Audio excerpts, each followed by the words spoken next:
মুখ্যমন্ত্রীর নাম, কে হবেন নয়া মুখ্যমন্ত্রী, তাই নিয়ে এই মুহূর্তে আলোচনা তুঙ্গে রয়েছে।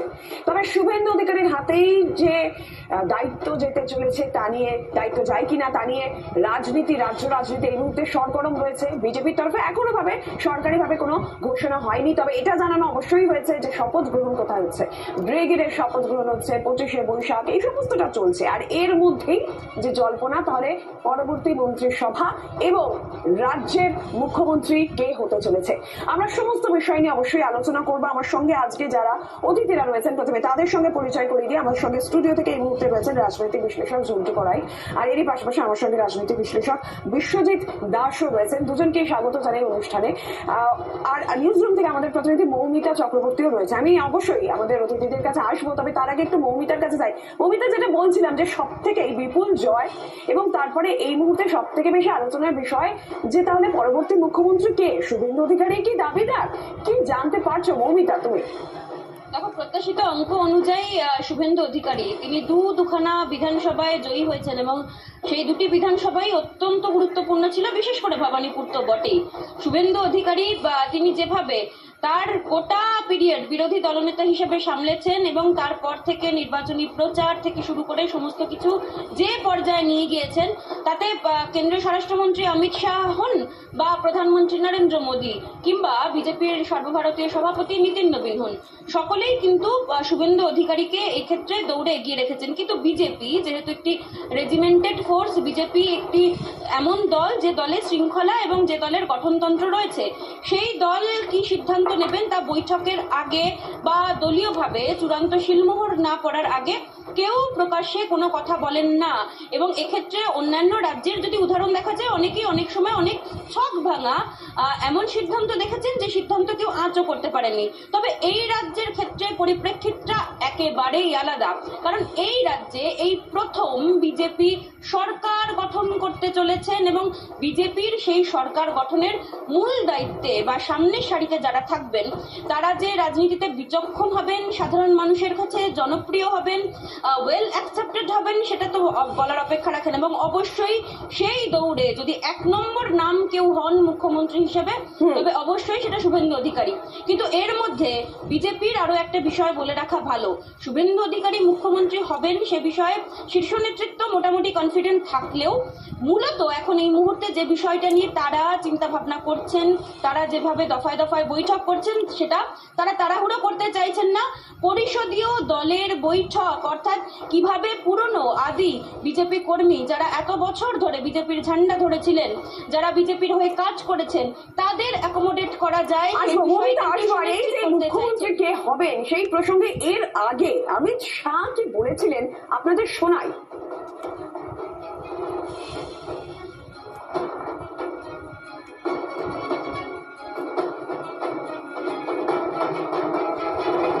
बंगाल की मुख्यमंत्री जी अफवाह फैला रही हैं कि बंगाल में अगर भाजपा का शासन आया तो बाहरी लोग शासन करेंगे। दीदी, बंगाल का अगला मुख्यमंत्री बंगाल में ही जन्म लेने वाला, बंगाली मीडियम में पढ़ा लिखा और बंगाली बोलने वाला होगा। इतना ही है कि आपका भतीजा नहीं होगा, वो भारतीय जनता पार्टी का कार्यकर्ता होगा।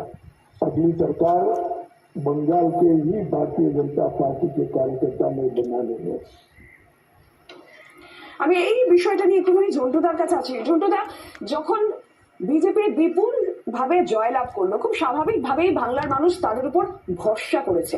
এই জায়গা থেকে নতুন সরকার, মন্ত্রিপরিষদ হোক, যেই মুখ্যমন্ত্রী হন, তার কাছে কি মনে হচ্ছে? কারণ এই জনগণের আস্থাটা ধরে রাখাটা তাদের কাছে একটা বিষয় থাকবে, কি কি চ্যালেঞ্জ হতে পারে? প্রথম কথা, যে যে ইস্যুগুলোকে কেন্দ্র করে এই জনমাসে একটা বড় ধরনের সুনামি হয়েছে, সুনামি তো এটা কোনো পরিবর্তন তুমি সংজ্ঞা দিয়ে আনতে পারবে না। এটা একটা সুনামি, আছড়ে পড়া সুনামি, প্রতিষ্ঠান বিরোধী সুনামি, এবং সেগুলো ছিল কনসোলিডেটেড কোনো সাংঘাতিক ইস্যুতে। প্রথম, নারীদের সুরক্ষার প্রশ্নটা একটা বড় পার্ট ছিল।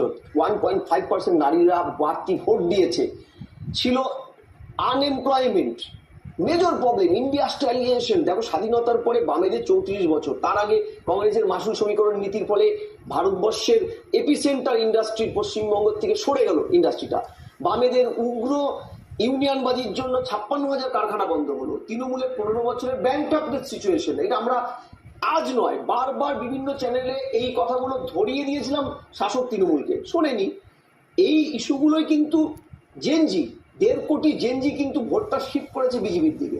এই যে 1.5 কোটি 40 বছরের মধ্যে নতুন, তার মধ্যে ভোটার ছিল নতুন নিউ কামার অ্যান্ড সেকেন্ড বা ফার্স্ট ভোট যারা অলরেডি দিয়ে ফেলেছে তাদের অংশটা, এই সম্মিলিত পার্টটা, এদের এমপ্লয়মেন্টের পার্টটা পরিযায়ী আউট হয়েছে, যেটা তাদেরকে বাড়িতে ফিরিয়ে আনা, অর্থাৎ ব্রেনকে ড্রেন করে দেওয়া হয়েছে বাঙালি। এর জন্য চাই এখানে ভারী শিল্প ইন্ডাস্ট্রি, সিঙ্গুরকে কেন্দ্র করে অন্যান্য জায়গাগুলোকে। বিজেপি কিন্তু এগুলো ইস্যুতে কাজ করেছে, উত্তরবঙ্গের সমস্যা মেটাবে, গোর্খাদের সমস্যা মেটাবে। তারপরে মেজর প্রবলেম শিক্ষা ক্ষেত্রটা, নিজের শিক্ষা উচ্চশিক্ষার সাথে যুক্ত অধ্যাপক, তোমাকে আমি এখানে বলছি যে লাগাতার 15 বছর ধরে আমরা তৃণমূলের শিক্ষাকে মেরে ফেলা, সরকারি সেক্টরটাকে, primary, upper primary, secondary and higher studies গুলো, এইগুলোকে রিফর্ম করা, ফিরিয়ে আনা। এই যে 26,000 চাকরি চলে গেছে, 32,000 প্রাইমারিতে ঝুলছে, মানে কর্মসংস্থান থেকে শিল্পায়ন আর বিভিন্ন রাজনৈতিক সামাজিক সেগুলোর নিয়ে বিজেপির কাজ করার কথা আপনি বলছেন। বিশ্বজিৎ, আপনার পার্সপেক্টিভ কি? আমার মনে হয় যে সবচেয়ে বড় অভিযোগ ছিল এই সরকারের বিরুদ্ধে দুর্নীতি। সুতরাং দুর্নীতি মুক্ত একটা সরকার, যে সরকারের উদ্দেশ্য থাকবে কর্মসংস্থান, যেটা জন্তুদা বলছিল যে রাজ্যের কর্মসংস্থানের চিত্রটা অত্যন্ত খারাপ, সেই কর্মসংস্থানকে গুরুত্ব দিতে হবে এবং দুর্নীতি কোন স্তরে, অর্থাৎ গ্রাসরুট লেভেল বলুন, মাঝামাঝি বলুন, সেই দুর্নীতিকে অ্যাকসেপ্ট করা যাবে না। কারণ একটা বড় ভোট বেস হচ্ছে মহিলা ভোট এবং সেই সঙ্গে সঙ্গে নবীন প্রজন্মের, তারা এই রাজ্যটার উপরে আস্থা হারাচ্ছিল। আমার আপনার মধ্যবিত্ত বাড়ির ছেলেমেয়েরা পড়াশোনার জন্য ভিন রাজ্যে যাচ্ছে, এই রাজ্যে পড়াশোনার একটা পরিবেশ নেই, সেইটা গুরুত্বপূর্ণ। স্বাস্থ্য পরিষেবা যেটা অত্যন্ত ভেঙে পড়ছিল, সেই স্বাস্থ্য পরিষেবার দিকে গুরুত্ব দিতে হবে। কারণ শিক্ষা এবং স্বাস্থ্য এই দুটোকে যদি গুরুত্ব দেওয়া যায়, আর এর সঙ্গে সঙ্গে ক্ষুদ্র এবং মাঝারি শিল্পে পশ্চিমবঙ্গ যথেষ্ট ভালো জায়গায় আছে, কিন্তু বৃহৎ শিল্প, সেই বৃহৎ শিল্পের যে ইনফ্রাস্ট্রাকচার এবং বিনিয়োগ, সেটা দরকার। রাজ্যে যদি বিনিয়োগ হয়, পরিকাঠামো পরিবর্তন হয়, শিক্ষা এবং স্বাস্থ্যের পরিবর্তন হয়, তাহলে হেঁটেছেন। 15 राउंड तक थी, जब उनका मार्जिन खत्म करके मैं 556 वोट से आगे निकल गई, तब उन्होंने भागना चालू कर दिया। ভোটের রিগিং থেকে গণনা কেন্দ্রে কারচুপি সবই করেছে তৃণমূল, কিন্তু এবার আর সেই সুযোগ হয়নি। কমিশন কড়া হাতে সব নিয়ন্ত্রণ করেছে, আর তাতেই মাননীয়ার খেল খতম। এখন তিনি প্রাক্তন মুখ্যমন্ত্রী, বিধায়ক পদও নেই। রিপাবলিক বাংলা। নিজেই গেলেন ভিজে।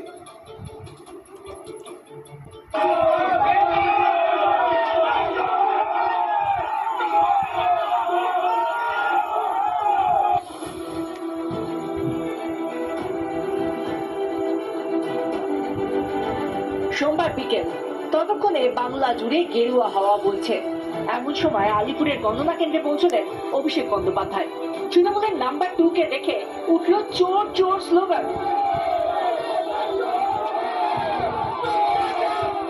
এই অভিষেকই দুদিন আগে দেশ বিরোধী কথা বলেছিলেন, তারই পরিণাম ভুগতে হলো তৃণমূলকে।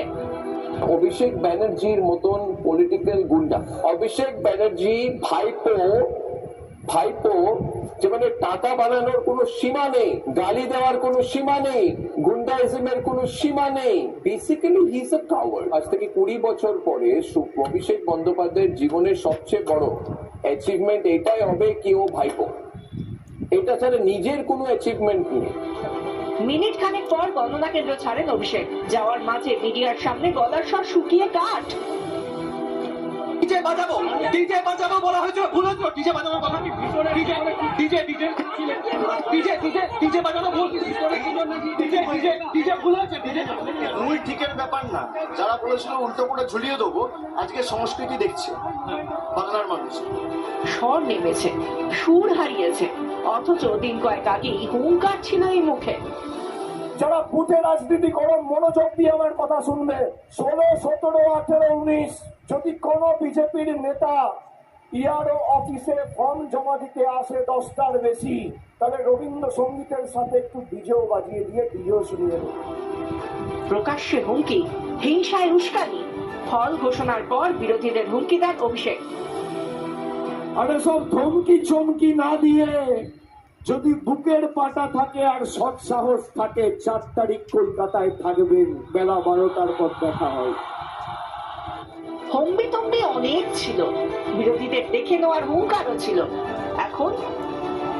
এখন হাওয়া। সাধের ডায়মন্ড হারবার অভিষেকের হাতে থাকবে তো? রিপাবলিক বাংলা। ঘাসফুল উপড়ে ফেললো ঝাড়গ্রাম, 4 আসনের 4টিতে জয়ী বিজেপি।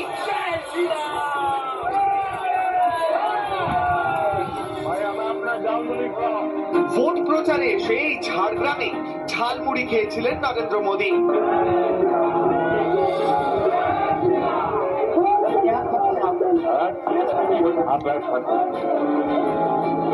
दिमाग नहीं खाते हुए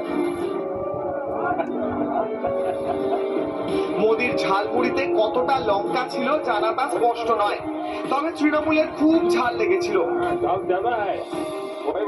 কদিন আগে এসে ঝালমুড়ি খেয়ে গেলে, আগে বলতেন আমি চায়ে বেচনা ওয়ালা হ্যাঁ, আর আগে বলেছে আমি ঝালমুড়ি খেয়েছি ওদের ঝাল লেগেছে। আরে আমাদের কেন ঝাল লাগবে? ঝালমুড়িটা তো বাড়ির থেকে তৈরি করে নিয়ে এসছো। ঝালের চোটে জ্বলছে তৃণমূল, আর পুরো জেলা থেকেই সাফ ঘাসফুল। ঝাড়গ্রামের 4 আসনের 4টিতেই জয়ী বিজেপি।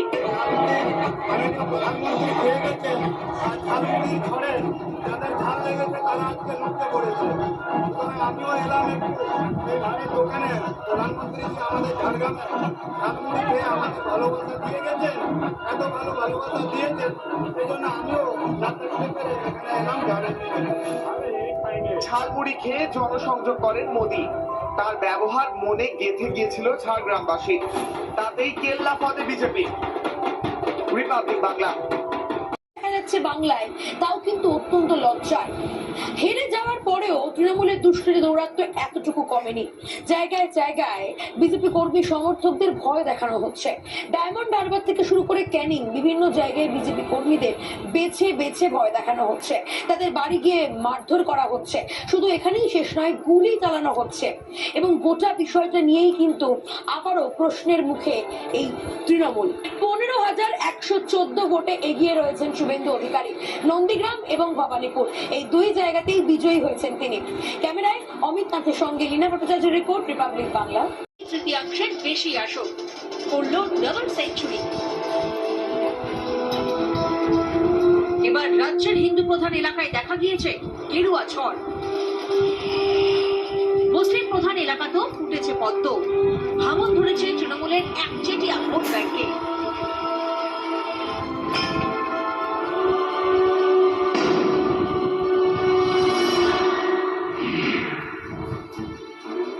রাজ্যের 74টি বিধানসভা কেন্দ্রে 40 থেকে 90% বেশি মুসলিম ভোটার। 21 ভোটে এই 74টি বিধানসভা আসনের মাত্র 2টিতে জিতেছিল বিজেপি, 71টি গিয়েছিল তৃণমূলের ঝুলিতে। ভাঙড়ে জিতেছিলেন আইএসএফ এর নওশাদ সিদ্দিকী। 26 ভোটে এই আসনগুলিতেও পদ্ম ফুটিয়েছে বিজেপি। মুসলিম প্রধান 74 আসনে জয়, বিজেপি জিতেছে 18টি আসনে। আরো বেশ কয়েকটি আসনে কমিয়েছে 21 হারের ব্যবধান।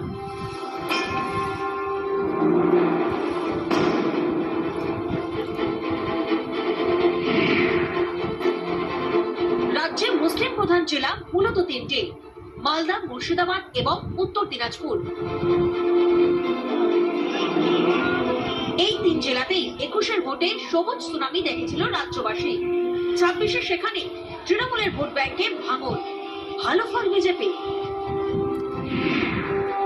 মালদার 12টি আসনের মধ্যে 21 তৃণমূলের দখলে ছিল 8টি আসন, বিজেপি জেতে 4টিতে। 26 সেখানে 2 দলে ঝুলিতে গিয়েছে 6টি করে আসন। মুর্শিদাবাদে 22টি বিধানসভা আসন, 21 20টি জেতে তৃণমূল, বিজেপি ঝুলিতে গিয়েছিল মাত্র 2টি। 26 সেখানে পদ্ম ফুটলো 8টি আসনে, 9টি জিতেছে তৃণমূল, 1টি আসন জিতেছে সিপিআইএম। কংগ্রেসের ঝুলিতে গিয়েছে 2টি আসন, 2টি আসন জিতেছেন আম জনতা উন্নয়ন পার্টির হুমায়ুন কবির। উত্তর দিনাজপুরে বিধানসভা কেন্দ্র 9টি, 21-এর 7টিতে ফুটেছিল জোড়াফুল, 2টি জিতেছিল বিজেপি, 26-এর সেখানে তৃণমূল কমে 5, বিজেপি জিতল 4টি আসনে। রাজনৈতিক বিশ্লেষকরা বলছেন বিজেপির এই জয়ের পেছনে রয়েছে সিপিআইএম এবং কংগ্রেস। অনেকে বলছেন বামের ভোট শুধু নামেই যায়নি, তৃণমূলের মুসলিম ভোট ব্যাংকেও বড় ভাঙন ধরিয়েছে সিপিআইএম, সঙ্গে দোসর কংগ্রেস। মুসলিম প্রধান একাধিক বিধানসভা কেন্দ্রে দেখা যাচ্ছে ভোট কাটাকাটির অঙ্কে জিতে গিয়েছে বিজেপি। যেমন উত্তরপাড়ায় জিতেছেন বিজেপির দীপাঞ্জন চক্রবর্তী, তৃতীয় সিপিআইএম এর মীনাক্ষী মুখোপাধ্যায়। দীপাঞ্জন চক্রবর্তীর জয়ের যা মার্জিন, তার প্রায় 4 গুণ ভোট গিয়েছে মীনাক্ষীর ঝুলিতে। দমদম উত্তরে জিতে বিধানসভায় যাচ্ছেন বিজেপির সৌরভ শিকদার, তৃতীয় স্থানে সিপিআইএম এর দীপশিতা ধর। সৌরভের জয়ের ব্যবধানের চেয়ে 1000 বেশি ভোট পেয়েছেন দীপশিতা।